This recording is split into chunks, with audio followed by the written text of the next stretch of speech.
and at that time 2001 2002 ndio time hizo cheap lika ilikuwa hizo tu sachet to naps. Yes. Kenya King ya 30 shillings tulikuwa tunaita kiura. I don't know kwa nini tulikuwa tunaita kiura, lakini ukiwa kwa bar ukikunywa kama umekalia kwa counter ulikuwa unaambiwa ukikunywa moja unaambiwa utoke kwa counter juu ulikuwa tu unaanguka.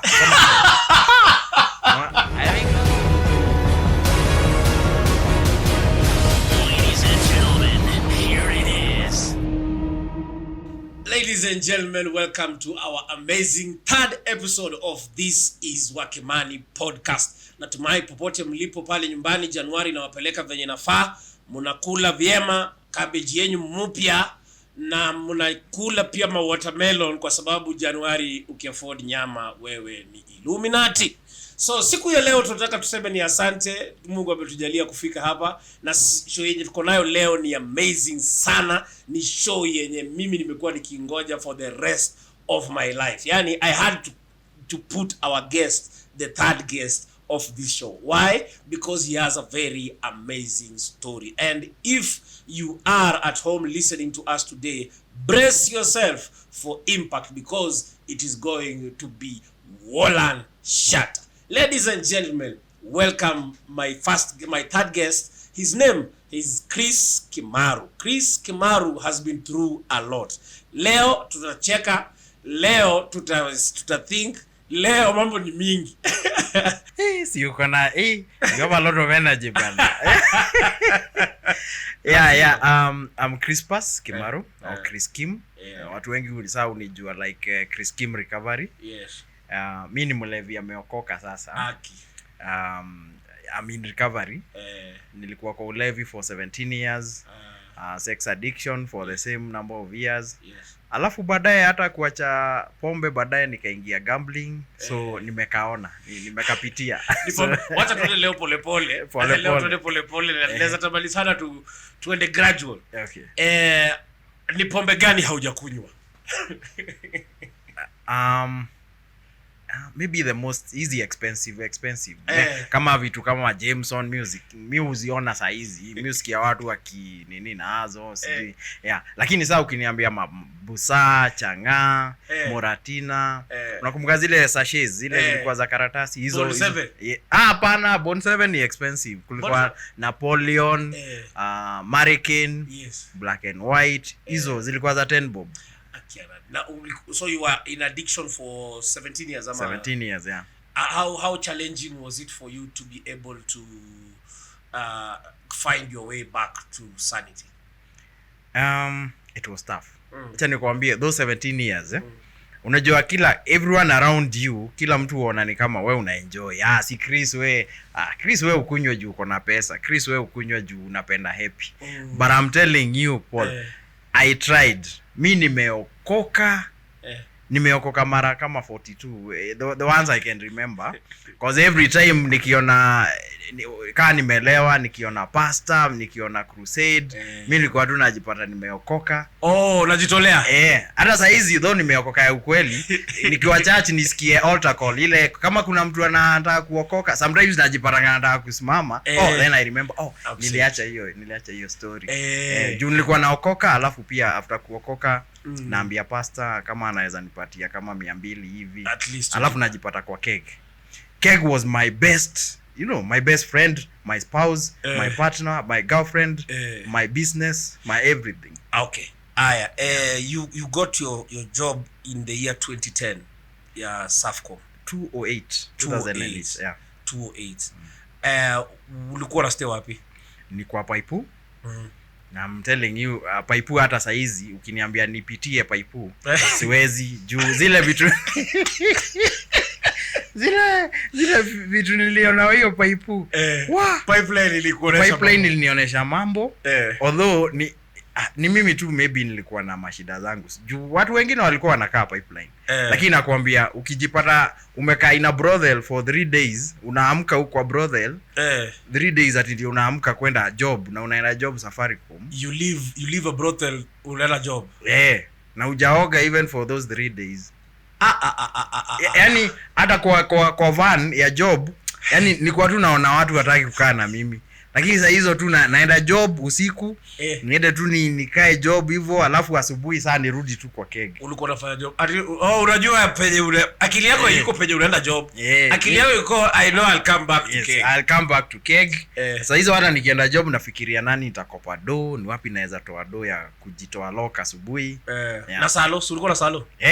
Salo inaisha within the first 3 days because uko na madeni mingi. Alafu salo ikiingia, you know when you're in addiction and you get a lot of money, you blow it up. Like there was a time hata Paipu, there was a club called Spinners, ilikuwa inaitwa Spinners opposite Paipu.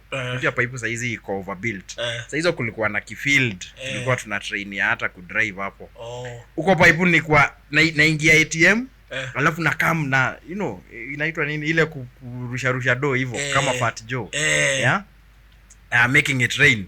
Making it rain. So you can imagine in 3 days sina any. So there was a time even I went to headquarters kuchukua advance after kulipwa. Una imagine kuchukua advance in such a company. Yani mpaka HR akaniangalia hivi akaniuliza, but you got your salary the other day. Namwambia tu unajua hata utaki kumwangalia juu most of the times nilikuanga hivi nafanya hivi juu makeg bana zinanuka, hata wewe mwenyewe unasikia zinanuka, hata wewe unaisikia. So hata ukiongea, by the way nimeacha tu kuongea hivi juzi tu because most of the times I think hata unajua unaongelesha dema na bana hizo ni pombe gani, so nilikuwa nimezoea hiyo kitu. So hata ukiongea na mtu unaongea hivi ni saizi tu nimeanza kuongea. So I can imagine you're a person who has been through a lot, and there was a time you gave a very sad story of you losing your kazi ya Safaricom because of 40 shillings. What happened? I remember it was October 16th. That was 2010. Unakumbuka mpaka date? Nakumbuka cause that was the start of one of the most terrible parts of my addiction. Addiction ilikuwa imeanza pombe kunywa nilianza 2000 after high school or nikiwa form 4. But hiyo period from 2010 that day nilikuwa bado nimeteseka na pombe. Nilikuwa nimepelekwa mpaka kwa psychiatrist, nilikuwa nimepelekwa counseling. So that day ilikuwa like ile nasema na sitakunywa tena. So I remember nikateka walk all the way around uko airport. Unajua venye saizi iko tulikuwa tunaingia ni kama unaingia mpaka uko airport. There was a road all the way through the airport inatokea the other side of Nyayo Mombasa road. So naenda tu walk hivyo najisaik mimi sitakunywa tena. Na nimewacha. Nimewacha. Then kurudi hivyo sikuwa hata na food. So kurudi hivyo nikapatana na best yangu saa like a fiance, alikuwa like a girlfriend lakini hatukuwa hivyo ni kama tulikuwa tumeachana. Akanipatia so kunipatia so hivi nikamwambia God bless you nini. Ukaokoka tena. Nafaa kuingia job 6 na saa hizi ni saa 7 hivyo. So nikasema naenda tu kubai sukuma nipike ka ugali. Kwenda tu hivyo Paipu sasa pale unabai sukuma kwa Irongoni pale. Kwa Irongoni base yangu ya keg. So nikasema nikabai sukuma na tunyanya. I think nikabakisha like 40 bob. Nikaingia kwa Irongo sana nikasema nikunywe keg moja, maybe kuna msee atanibaia ama nikope. Nipige cup tatu hivi niende nikapike sukuma. Mimi sijui what happened lakini saa 4 nakumbuka nikipigiwa simu na the manager, namwambia ananiuliza why are you not at work? Namwambia I don't even know where I am. I remember hiyo tu ndio kitu nakumbuka. Msee alikuwa na mimi hapa, "Huni boss yako unaambia hivyo?" Namwambia mimi hata sijui nini. I don't know where I am. Yes. Na sukuma bado niko nazo hapa. Na nyanya yako moja. Na nyanya. Yes. So from that moment when I went to the house, of course sukuma zilikuwa zimeanza kunuka. What time did you go back home? I think at 4 AM or something. Unajua kuna ile time unaingia bar unapata wale watu wote wewe ubaia ni kama wako hapo. So inakuwa party. And for me nikianza kunywa sikuwa naweza one symptom of addiction. Nikianza kunywa ni ile aluta you continue mpaka pesa iishe, ama kama uko na phone upatiane kwa counter. That was how I used to drink. Nikunywe mpaka sasa nianguke ama something nianguke tu. ama so you came and ulipata wase wenye wewe kunywa nao. Yes. Wakasema hiyo siku ni siku ya kurudisha mkono. So you karudi home 4 am. Because the next morning niko na a lot of guilt hapo ndio sasa nikaona sijui niliangalia nini nikaona naweza uza cause saa sina do kwa mfuko, sikuenda job. Najua sasa this are another case. Nimekuwa na another case, nilikuwa nimemiss work for 16 days. Niko tu kwa my brothers before that. So venye the anxiety, the tension, nikaanza tu kuuza vitu. That was now 17th. Nikaendelea hivyo for like nikaendelea tu nikiuza. Salo iliingia hiyo ya October mwisho. Because of course si niko kwa nini? Kwa payroll. Iliingia. Hiyo nayo nikachafua. Bado sirudi job. Nikatafutwa. My sister akatafutwa, the next of kin mwenye nimeandika hapo anaitwa Angela. Akatafutwa, akanitafuta. Si niko na tudo kidogo, naingia tu uko brothels. Bora uko na do kazi umefunga. Yes. For me it was alcohol. Nikikunywa ina trigger that need for like cheap sex or something like that. Yes. So nilikuwa najipata nikuwa very comfortable huko in the brothels. Ama kama nimekafunga kidogo sana kamtao place kama Somerset ama Sabina Joy. Hiyo uko na pesa sasa, wewe ni Lil Wayne. Yes, sasa hizo unaweza afford nini ya 300 ama 400, lakini paipu unaweza pata hata 100 hata 70 bob. Woman unampatia 70 bob and you have sex with her. Ama unambaya KK ya 120. Kwani unajua when I talk about these things zina sounding like they don't happen, but hata saizi pitia hapa Sabina Joy utapata tu wanaume wanaingia, ama go to Aston Villa even today. Ukae tu hapo nje utaona tu wase wanaingia. It's only that people don't talk about these things. How did you juggle between having a relationship? Umesema ulikuwa in a relationship na brothel. It wasn't happen. It was almost like an non-existent relationship, because most of the times I'm not even there. Hanipati. If akinipata nimelewa. I remember even the first time she saw me drunk. Ni siku nilikuwa nimewekewa mchele, siku yangu ya kwanza kuwekewa mchele. So this lady had met a cool Chris. Wameenda job, hajajua Chris anakunywa. Then within the first 5 days hajaona nikikunywa, cause si anakaa faa na mimi ako umo, mimi niko paipu. Then akakam paipu and na mimi nilikuwa natoka tao. So nilikuwa tao kwa mat na dem, tukaenda hapo Spinners. Okay. So nikaambia dem acha nikubaie a drink. Hizi green malt, ilikuwa inaitwa malt ama something like that. Hizi ukambili. Mimi venye nilijipata, mimi sijui how I found myself hapo the opposite the road the Spinners nimelala kwa nini Kiswampe place. Sina simu, sina nini. So besti yangu akanikamia akanipeleka kwa mlango yangu. So nimelalia mlango hivi. Dem si anafungua, anaona sasa the Chris mwenye hajaiona. Dem alianza tu kulia, mimi naumwa na kichwa, mimi hata sitaki. Mtu alikuwekea, it was mchele. Ilikuwa mchele. That was my first experience. Lakini nakwambia Wakemani mchele nimekula mpaka nikakuwa kama expert. Kutoka hapo mchele nimekula Sabina Joy, nimekula hapa Somerset. Nimejipata hata sina viatu tao naenda hivi. Na umewekewa mchele but uko sawa. Hiyo time unajua sasa unaamkanga maybe like after 5 hours or 6 hours. Ndio unaamka unaona enyewe hiyo si pombe. Cause hata ile kichwa inauma. Nimewekewa mchele mpaka kwa hao nimeenda na dem hata si mara moja. Paipu niliwekewa, dem akabeba. Kwanza nilikuwa kwa beshte yangu. Beshte amenipatia keja. Juu niko na dem asinipate. So niko kwa keja ya beshte yangu, alafu dem anaweka mchele, then anabeba DVD na some hizo electronics. Electronics. Alafu the worst part hata afungi mlango. Ananiacha hivyo. Then the worst part, sorry to say this. Just say it. This is a podcast. We have said this is a show that does not advise you. Yes. Come on, after advice. This is not the place. Wewe ongea. Fungua. So hajafunga mlango and then bado uko na ile CD kwa nini na huna nguo. So wewe unaamka asubuhi unajipata uko na CD na uko peke yako na na huko kwako, then una note aki ile DVD haiko, then you realize oh my god alifanya hivi, we have been robbed. I have been robbed. Sasa uko na deni, hata sijui, the worst part is hata sijui kama nilifanya kitu, najaribu kukumbuka alikuwa na kaaji. Au kumbuki pia sura?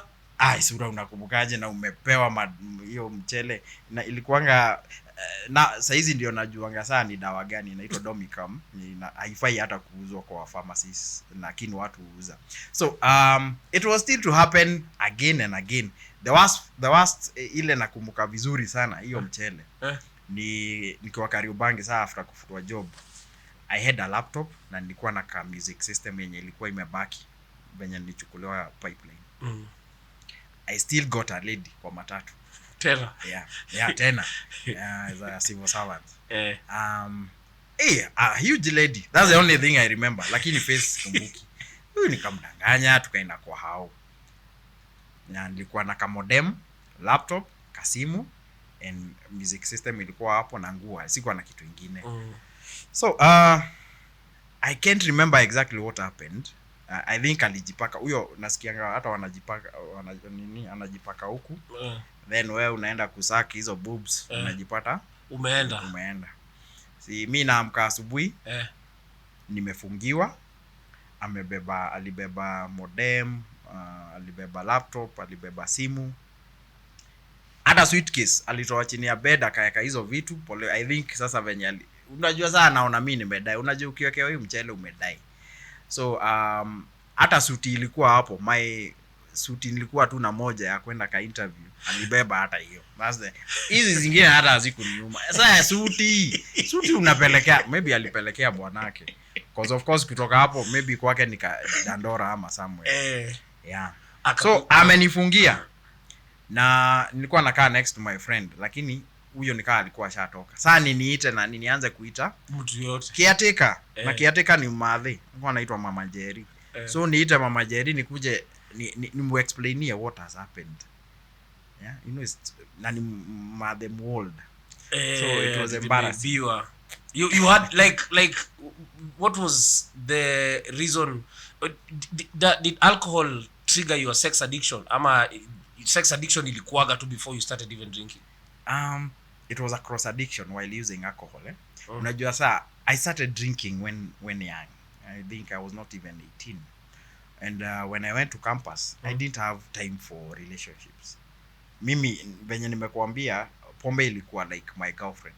And at that time 2001, 2002 ndio time hizo cheap lika ilikuwa hizo tu sachet, tu naps, Kenya King ya 30 shillings tulikuwa tunaita kiura. I don't know kwa nini tulikuwa tunaita kiura, lakini ukiwa kwa bar ukikunywa kama umekalia kwa counter ulikuwa unaambiwa ukikunywa moja unaambiwa utoke kwa counter juu ulikuwa tu unaanguka. I think that's why ilikuwa inaitwa kiura. Kiura inamaanisha nini? Frog. Na kulikuwa na nyingine anaivasha. Sasa kama unataka tu ngoja kwanza. Tuende pole pole. Uko kwa counter. You cannot take one sachet. Hiyo the percentage ngapi? Hiyo ilikuanga maybe over 40. Zilikuanga a lot in one kasashe hivi. Hiyo ilikuwa kubwa, sio kale ka slim. It was a lot. Ukipiga unaambiwa toka hapo na. Mimi wana watu wakisema sijui fax sijui nini. Those days hiyo kitu unaanguka. You drop, yani like you. Yes. So if you want to really die unakunywa kama mbili hivi. Ama kulikuwa na ya nini, kulikuwa na ya Naivasha ilikuwa inaitwa Marius, ilikuwa ina learn why birds fly. Kunywa hiyo you learn why birds fly. But it was a lie because that was the marketing gimmick. Lakini hauge learn juu hata you can't even, maybe wangesema learn why snakes crawl or slither. Uendi juu unaanguka tu hapa. Where are we? Tuko sawa kabisa. Mimi ni venye unanipata off guard.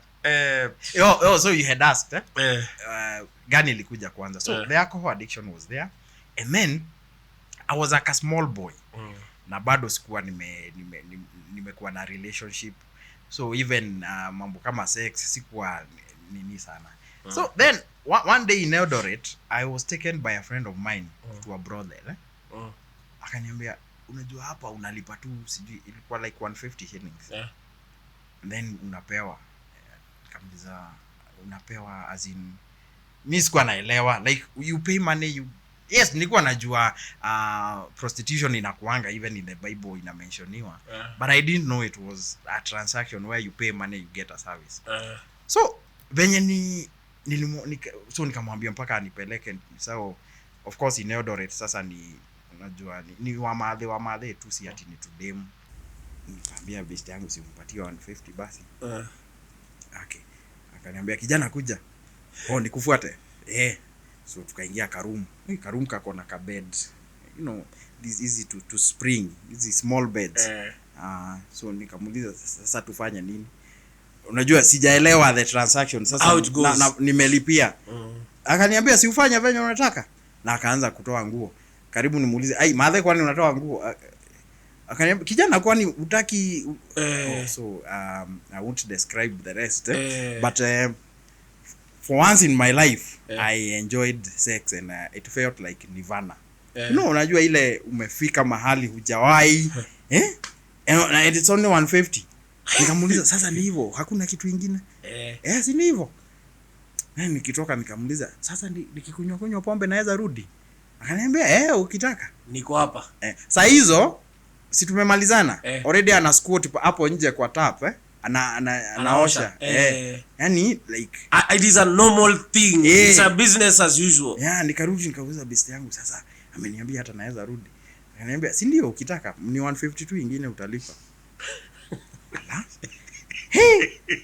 Yani it was like you know a kid in a toy shop. You know ile una realize like wow, this is heaven. Now it was to get even worse. In second year tukaanza kabiashara ka movie tukiwa I was in Moi University. So tulikuwa tuna lease hizo DVDs, VCDs hizo za movie. So I used to come for them in Nairobi. Okay. Sasa nikakam Nairobi. Kampo ulikuwa wapi? Moi University main campus. Eldoret.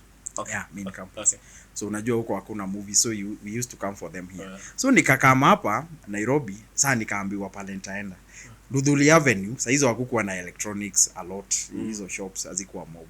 So in every building kulikuwa na Eden. Eden was one of the biggest brothels. Kulikuwa na bar. But opposite Eden kulikuwa na so many buildings. Ukiangalia hivi two stairs unaona two thighs. Yani ni warembo tu wamekaa huko. So nilikuwa nimeambiwa ile nitaingia. Nikaambiwa huko hata ni cheaper, huko hata ni better.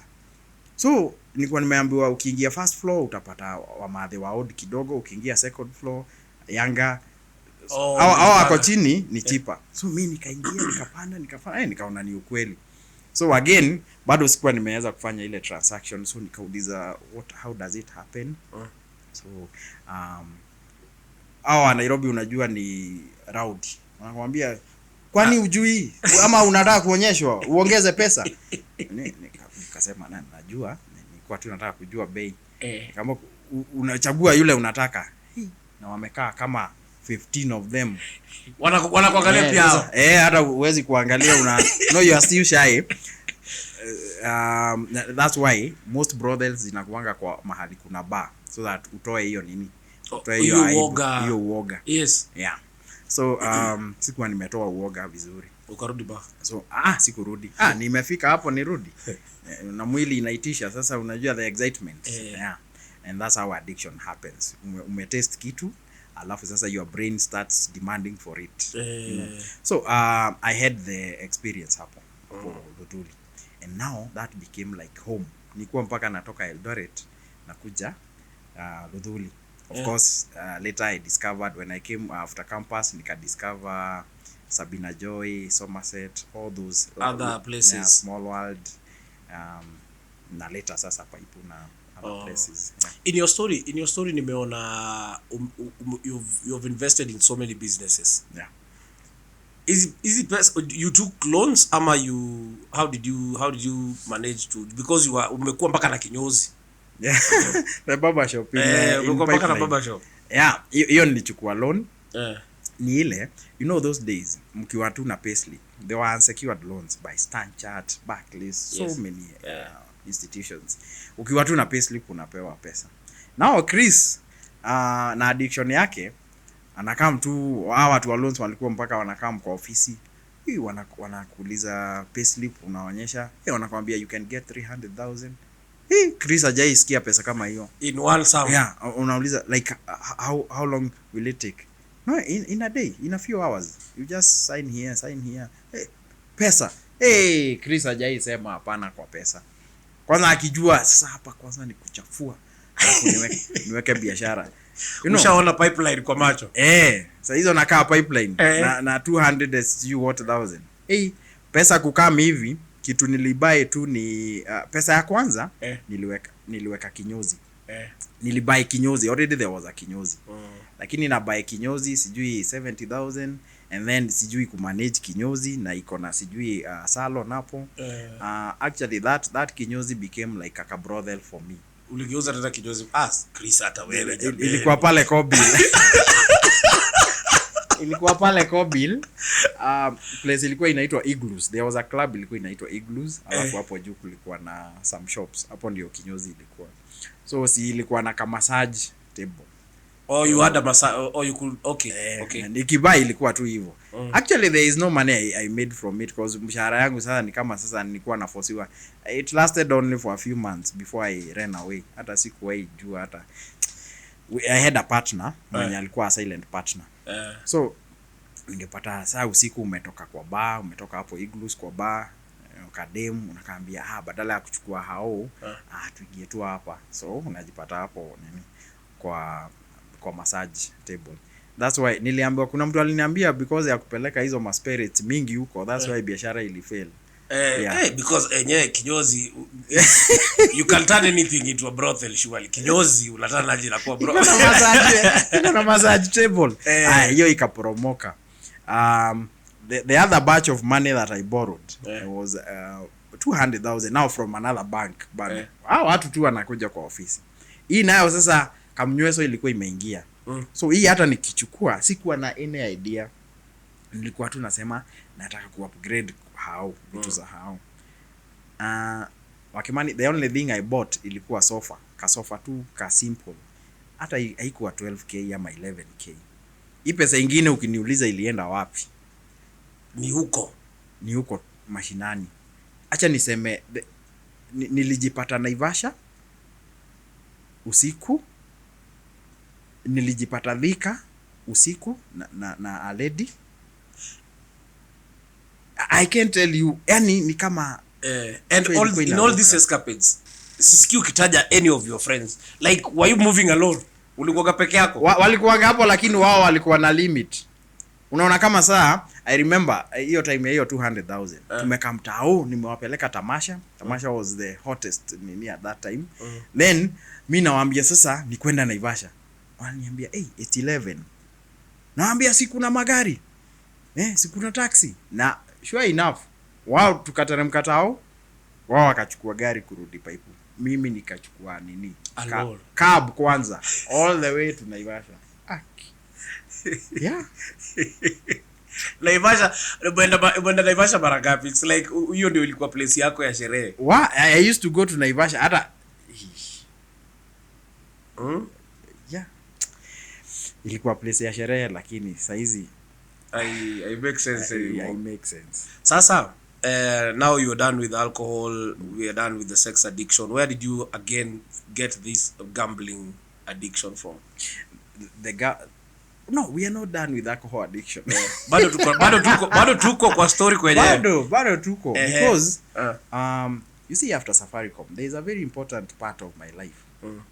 Hapo Korogosho, hapo Kariubangi South. Bishti yangu akanikujia Paipu wenye alisikia nimeanza kuuza vitu. Nikaenda kwake. Anaitwa Jemo. But hata yeye sasa nikaendelea kuuza vitu mpaka karibu niuze mpaka computer vitu zake.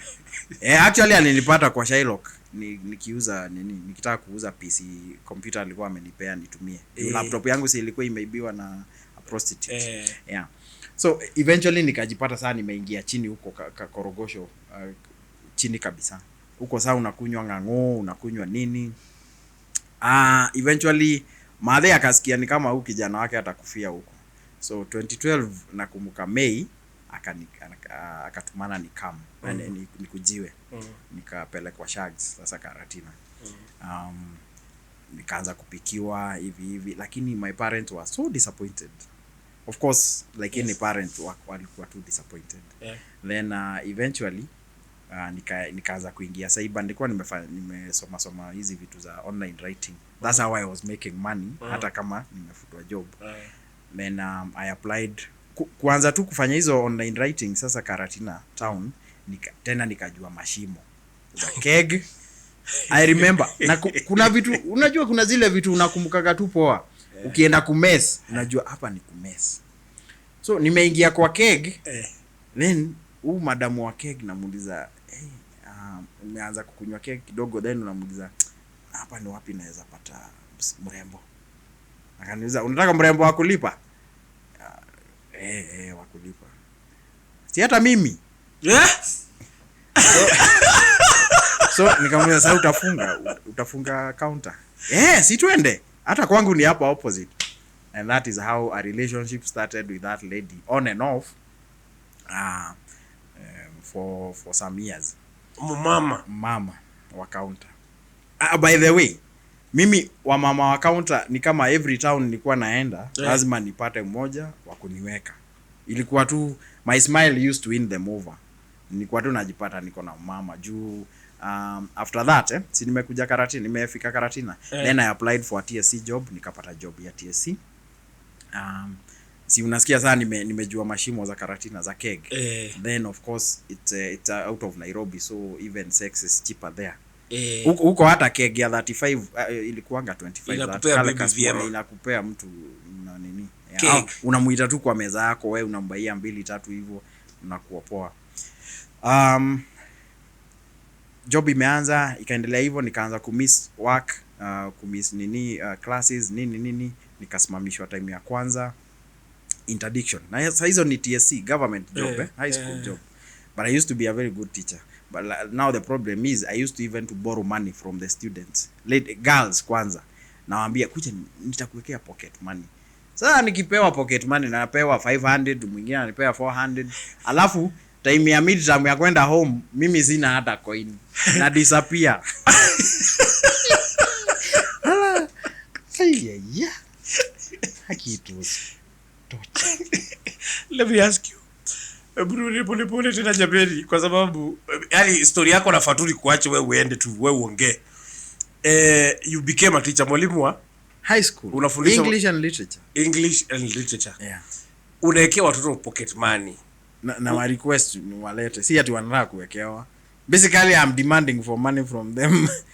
Alafu na nini?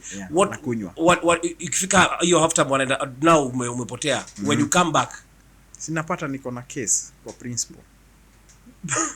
Yani nikuanga tu na case, hata nikiingia tu kwa gate nilikuwa tu najiuliza sasa leo ni nini, because sometimes unaingia tu unaambiwa wewe enda kwa TSC office hapo Karatina town, uko na hujakuja kazi sijui siku ngapi, hujakuja nini, umepoteza paper za marking.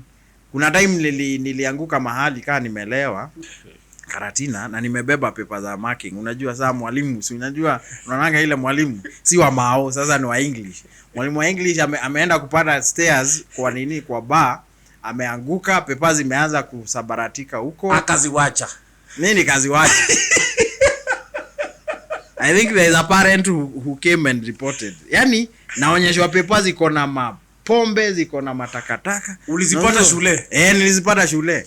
Ani wazazi wengine na wao hata pia wanachomea jameni wazazi. Mbona sina wana kujua? No, of course wanajua. So the first interdiction came. Sasa unasimamishwa job for 6 months. Then by that time nilikuwa nimeborrow money a lot.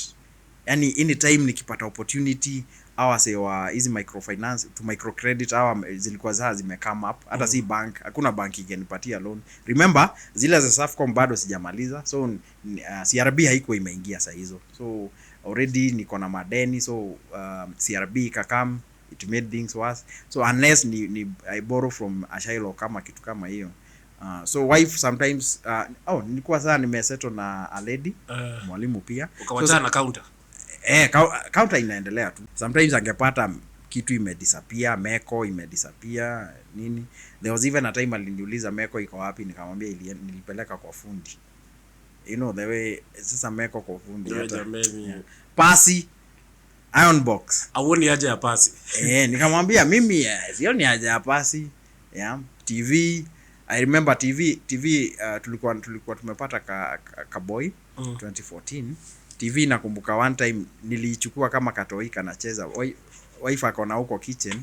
So katoi kana watch cartoon. So kanaona tu nikitoa TV kanaona ni kama game tuko nayo. Kanacheka. Sure. I still remember I think alishindwa hii game kwani inaendaje. Kwa TV imeenda. But anyway, hebu ngoja ulikuwa kwa hao ama huko kwa hao? Mimi nilikam kama sniper. Ukaangalia Kenya. Nilikuwa nishatoka nikaenda nikatoa maloka alafu nikaona hiyo TV haitusaidii. Si watching hiyo TV. Hiyo TV si watching. Hata huyo mtoto inafaa soma. Huyo mtoto anasoma na nuasiji 5 months. So the things alcohol imenifanya nipitie ni mingi. Then nikarudishwa job. When you came back, the mom was somewhere else. You came back, akauliza TV kwa wapi? Hawakuuliza. Nikamwambia niliuza ili ninunue TV kubwa kuliko hiyo. I think that was the last straw, because after a few days, a few weeks, sasa nilipata ameishia. Aliishia tu. Alichoka, it was too much. Mimi umwambia mpaka wa leo, because we co-parent, mimi umwambia hata kama ni mimi ningekuwa nimejioa mimi mwenyewe singekaa na mimi. You know, it was too much. I find it as much as I take this as an opportunity to laugh at our pain. It's a point yenye vitu zetu tumepitia. Na saa zingine the best we can do is just to also make peace. Did you make peace with her? Have you made peace with her? Yeah, we co-parent so peacefully. We talk, we plan on where the boy is going to school. I pick the boy anytime I want. We are very mature about it. She moved on, she settled, she remarried. I moved on with my relationships. Relationships. We'll come to that.